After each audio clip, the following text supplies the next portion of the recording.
நாளைக்கு அழைத்து வந்து ஒன்றோடு கூடி ஜெபம் செய்திருக்காங்க. நன்றி அப்பா. ஐயா வந்து இந்த ஆலயத்துல கமிட்டி போட்டிருக்காங்கப்பா. கமிட்டிக்கு ஒவ்வொருவரும் உதவியா இருந்து அவர்களுக்காக ஆண்டவர் ஆசீர்வதித்து அவங்க நல்லபடியாக இந்த கமிட்டியில செயல்பட பேசியிருக்காங்க. ஒவ்வொரு நாளும் ஒவ்வொரு நேரமும் புரிந்து கொண்டிருக்கின்ற ஐயா அவர்களை ஆசீர்வதித்து அவர் குடும்பத்தை ஆசீர்வதித்து அவர் தேவையானதை கொடுக்க செய்கிறார்கள். ஒவ்வொரு நாளும் அவர் செய்கின்ற காரியங்களை கூட வழிநடத்துகிறார். அப்பா குடும்பத்துக்கு தேவையானதை கொடுங்க. ஆசீர்வதிங்க, மனைவி ஆசீர்வதிங்க. ஒவ்வொருவருக்கும் தேவையானதை கொடுத்து அவருக்கு உதவி செய்கிறார். தேவையானதை ஒவ்வொருவருக்கும் பொறுப்புகளை போட்டுகிறார்.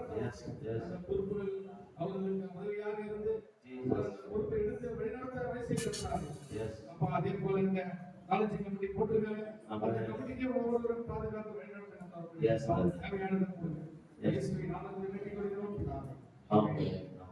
Thanks brother. Hallelujah.